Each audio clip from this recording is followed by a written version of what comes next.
enfrentando la verdad.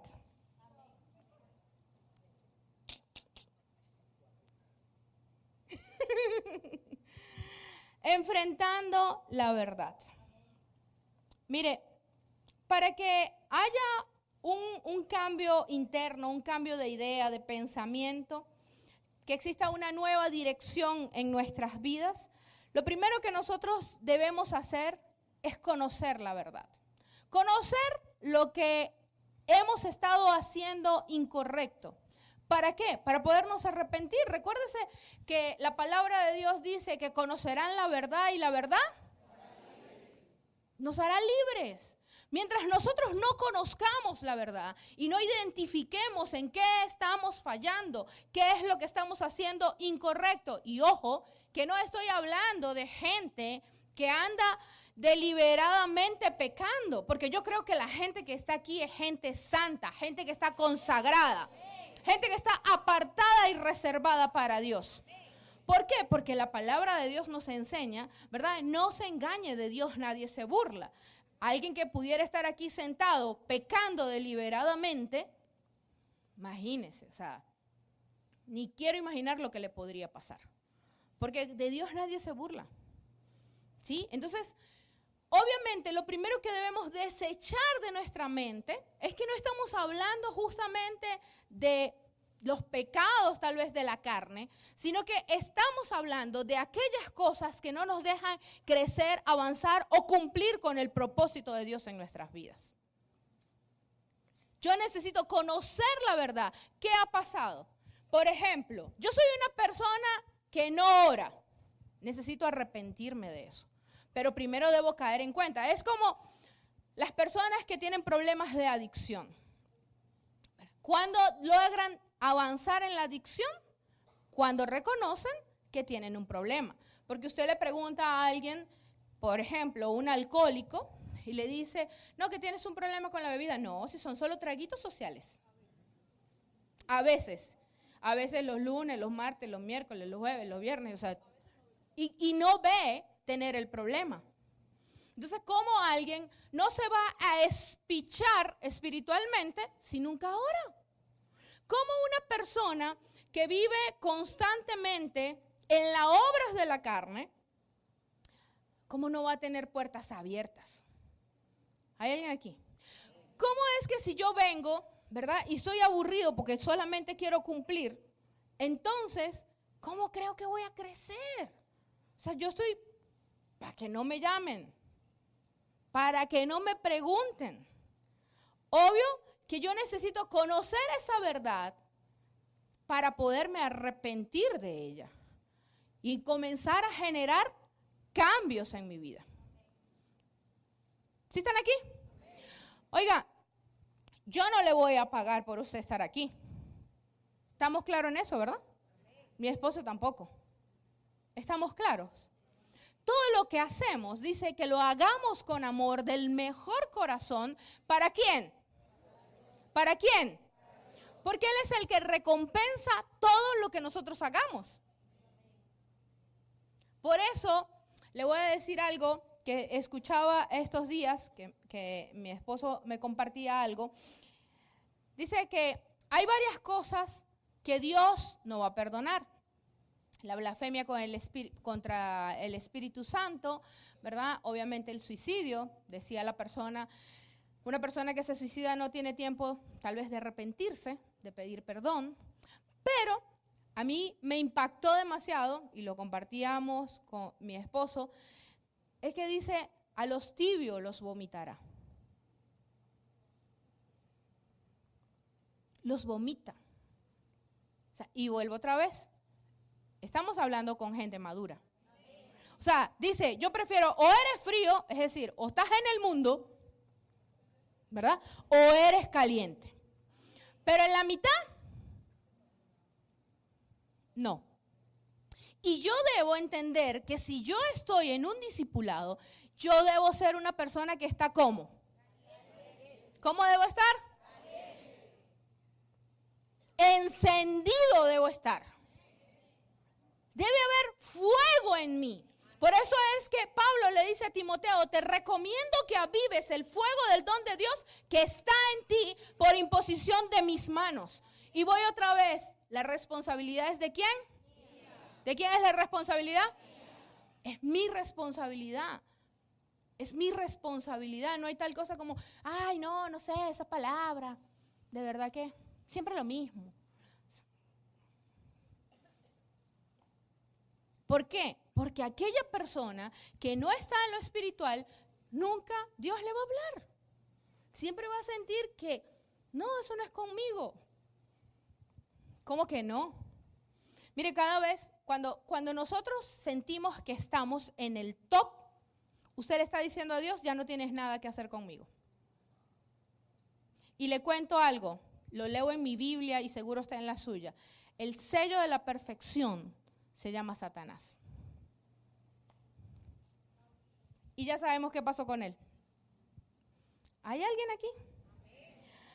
Dice Hebreos 6, verso 1 al 2 en la Nueva Traducción Viviente. Dice, así que dejemos de repasar una y otra vez las enseñanzas elementales acerca de Cristo. Por el contrario, sigamos adelante hasta llegar a ser maduros en nuestro entendimiento. Ay, Dios. ¿Qué debemos ser? Debemos llegar a ser maduros. No puede ser que tengamos que comenzar de nuevo con los importantes cimientos acerca del arrepentimiento de las malas acciones, de tener fe en Dios. Ustedes tampoco necesitan más enseñanza acerca de los bautismos, la imposición de las manos, la resurrección de los muertos y el juicio eterno. Y aquí el tema del arrepentimiento sabemos que no es un remordimiento. No puede existir tal cosa como, ay, me siento mal, que es que no oré. Ay, me siento mal, es que no oré. Ay, es que me siento mal. Porque ¿eso qué es? Remordimiento. Pero el arrepentimiento genera un cambio definitivo en nuestras vidas. Genera un cambio definitivo en nuestras vidas. Si yo tengo problemas, cualquiera que sea, o sea, yo no puedo simplemente sentirme mal. Yo necesito asumir la responsabilidad de que hay algo que estoy haciendo incorrecto y tomar la decisión de generar un cambio en mi vida. Porque de lo contrario, me pasaré la vida entera sintiéndome mal. Y entonces ahí es donde viene el espíritu de víctima. ¿Hay alguien aquí? El espíritu de víctima siempre es, ay, nadie me quiere, todos me odian, no sé qué, a mí no. Y tú dices, o sea, está bien que eso te pase a veces, ¿ok? A veces nos pasan demasiadas circunstancias, necesitamos con quién ir a decirle, oye, esto me está pasando, necesito que ores por mí. Pero si siempre me siento de la misma manera, entonces hay algo que está mal.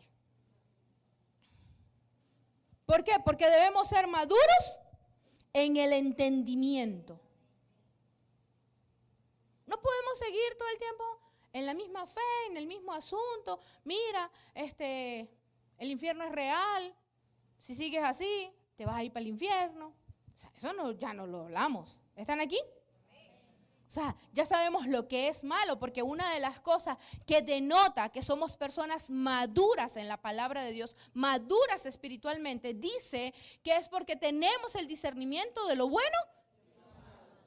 Entonces, ¿cómo es que alguien pudiera preguntar, por ejemplo, supongamos, se me presentó una gran oportunidad, ¿verdad?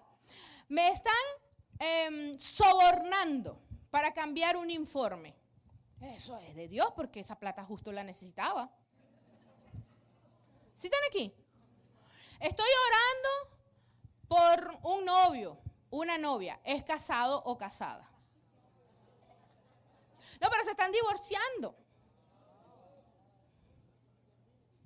Madurez, discernimiento de lo bueno y lo malo. Eso es madurez. O sea, ¿sigo haciendo algo que me va a matar? ¿Es bueno o es malo? Bueno, de repente es bueno porque a lo mejor ya se quiere ir, o sea, pero Eso es madurez, discernir entre lo bueno y lo malo. Por eso nosotros necesitamos identificar y ser sinceros con nosotros para generar un arrepentimiento. Esto pasó con nosotros en el liderazgo, ¿verdad? Porque, ¿qué pasa?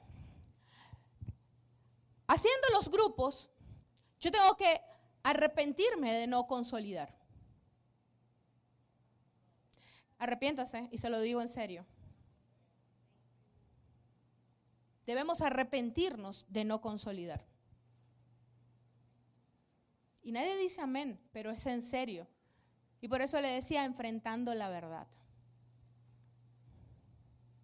Porque si nosotros seguimos con la unción del autobús, que una gente entra por esta puerta y sale por la otra y no nos importa, sencillamente un día ya Dios no va a enviar a nadie. Necesitamos arrepentirnos de lo que hemos hecho mal. Mire, algo que pasa, y perdón que ponga el ejemplo con los jóvenes, ¿no? Porque a veces parece que solamente los jóvenes andan en esa onda, ¿no? Entonces, ay no, para captarlos y llamar la atención, o sea, no sé, tenemos que hacer algo para que los jóvenes lleguen, porque si no, no llegan los jóvenes. Pero no solo pasa con los jóvenes, eso pasa con los adultos. Porque entonces añadimos, ¿verdad?, a métodos humanos y naturales el que yo pueda ganar gente. ¿Sí están aquí? Necesitamos arrepentirnos de eso. Porque yo podría tal vez captar la atención de alguien, pero eso no lo va a hacer permanecer. Y necesitamos arrepentirnos de eso. Si nosotros estamos cambiando las estrategias de Dios o el poder sobrenatural de Dios por estrategias humanas, necesitamos arrepentirnos de eso. Porque mi grupo no va a crecer.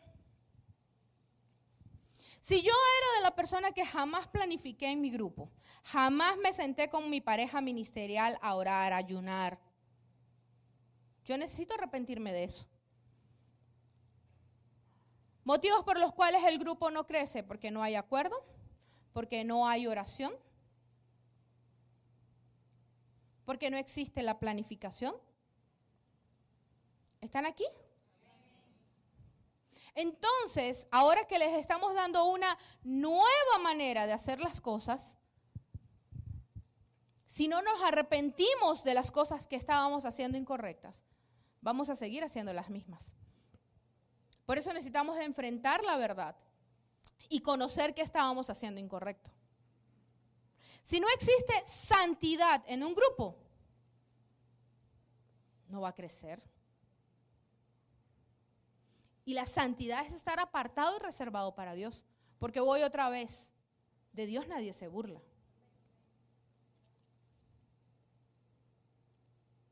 O sea, esas son las cosas que nosotros necesitamos escuchar, porque yo sé que ese tema no es divertido, de hecho nadie se está riendo.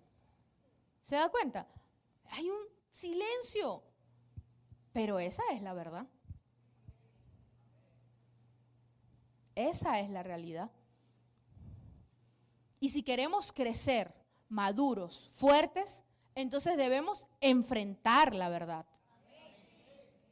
Porque de otra manera no vamos a poder crecer. Y cosas no van a pasar. Mire, dice en Lucas 24:19, y ya casi voy a terminar. Lucas 24:19.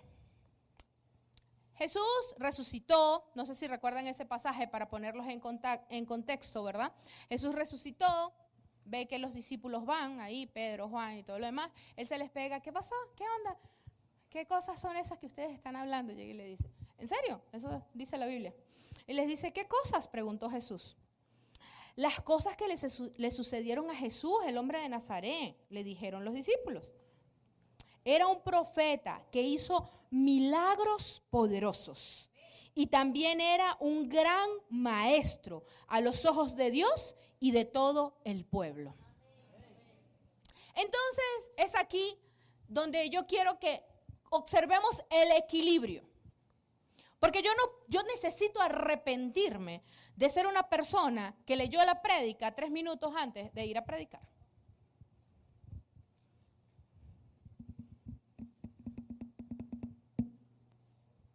Necesito arrepentirme de eso, porque ¿qué dice aquí que era Jesús?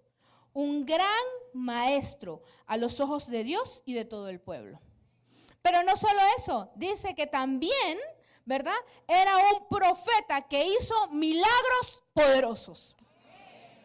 Mi esposo decía algo bien importante, les decía al inicio, ¿verdad? Acerca de la ortopatía, ortodoxia, ortopraxia, ¿verdad? ¿Qué es la ortopatía? Él les estaba explicando perfectamente todo lo que tiene que ver con esa intimidad con Dios, esa relación con Dios, con la manifestación del poder de Dios. La ortodoxia tiene que ver con el conocimiento de la palabra de Dios, pero la ortopraxis tiene que ver con que usted sea hacedor de la palabra. Y como verdaderos hijos de Dios, las tres deben estar en nuestras vidas. Cuando solo nos desviamos o nos quedamos en una sola, nos convertimos en algo incorrecto. Las personas que solo se dedican a la ortopraxis, es decir, a la ortodoxia, que solo conocen palabras, se convierten en personas legalistas. Tú no lo haces así como lo hago yo, entonces tú estás en pecado. O sea, religioso, pues. Pero aquellas personas que solamente se quedan con la ortopatía porque siento,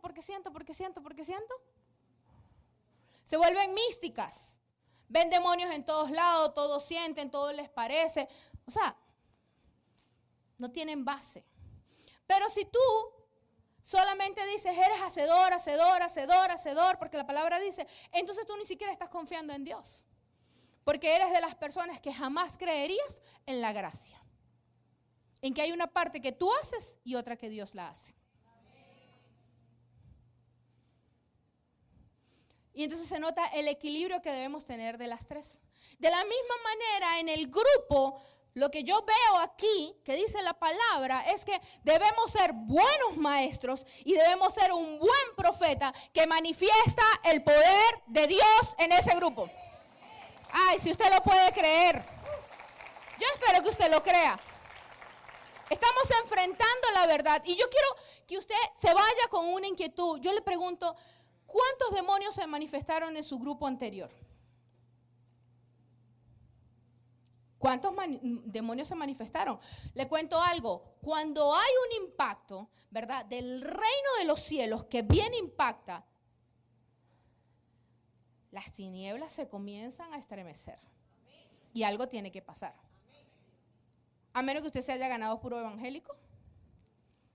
Ya estaban llenos del Espíritu Santo y nada pasó. ¿Sí están aquí? ¿Cuántos se sanaron? O sea, porque de lo contrario, ¿qué estoy haciendo en el grupo? Sí, es un grupo de amistad. Obvio, sí, yo debo generar una amistad con las personas que van a mi grupo. Pero para que ellas se mantengan no es solo porque sean mis buenos amigos. No, es que tienen que ver algo que digan, Dios es real. Dios es real. Que tú le puedas demostrar que el Dios al que nosotros servimos es el Dios verdadero. Y mire algo que dice Marcos 16, 20, en la Nueva Traducción Viviente también, dice, ¿y los discípulos quiénes? ¿Y ustedes quiénes son? Y los discípulos fueron por todas partes y predicaron. Y el Señor actuaba por medio de ellos, confirmando con señales milagrosas lo que decían. O sea, que el asunto aquí, dile al que está a tu lado, esto no es pura palabra. Es más, dile así, esto no es puro bla, bla, bla.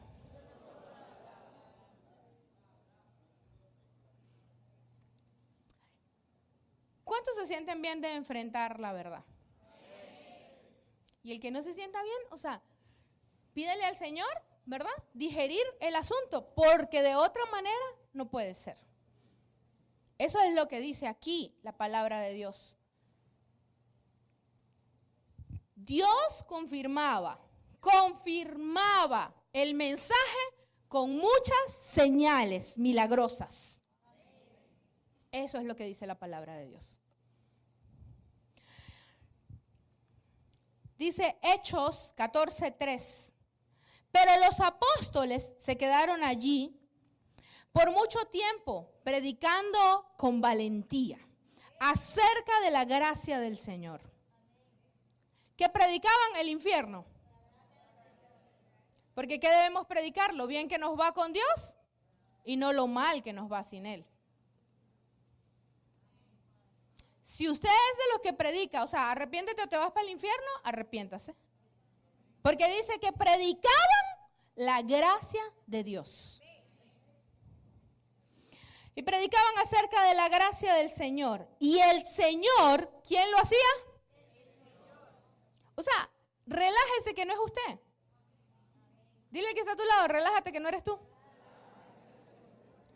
Y el Señor demostraba que el mensaje era verdadero al darles el poder para hacer señales milagrosas y maravillas.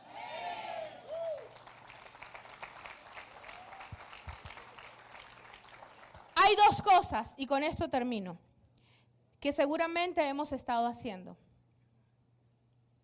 Seguramente hemos estado haciendo. Y de las que necesitamos arrepentirnos. Dice Efesios 4:30 al 31. No entristezcan al Espíritu Santo de Dios, con el cual Dios lo selló para el día de la salvación. Arrojen de ustedes la amargura, el enojo, la ira, los gritos, las calumnias y todo tipo de maldad. Yo entiendo en esta palabra que entristecemos al Espíritu de Dios cuando andamos peleando, gritando, en ira, chismeando, hablando, Lo leo aquí. Dicen, no entristezcan al Espíritu Santo de Dios. Y yo creo que no es casualidad que digan, no hagas tal cosa, esto y esto. Te están diciendo, con esto, estás haciendo esto. ¿Sí están aquí? Entristecer tiene que ver con el carácter de la persona. Porque recuerde que el carácter nada tiene que ver con ese temperamento. Pero cuando una persona no ha logrado formar carácter, entonces, ¿qué ocurre? Esto, entristecemos al Espíritu Santo. El carácter es el que nos va a ayudar a sostener lo que Dios nos ha entregado. Porque Dios por su gracia, o sea, Él va a entregar los dones y en esos dones hay poder. Pero lo único que lo va a sostener es el carácter. Porque qué chimbo es. Ahora no, sí, tremendo profeta, pero ni le hable después de que se le sale el don, porque, bueno, ¿qué le cuento? Y lo otro es que dice en 1 de Tesalonicenses 5:19, dice, no apaguen el Espíritu Santo. 1 de Tesalonicenses 5:19, no apaguen al Espíritu Santo. Y el 20 habla acerca de profetizar con poder. Entonces, el que apaguemos al Espíritu Santo tiene que ver con el poder. ¿Y cuándo? Cuando no lo dejamos que Él haga. Porque rapidito porque nos vamos. Predico 3 horas, pero el Espíritu Santo no tiene tiempo porque hay que irse. Y lo más importante que es el compartir.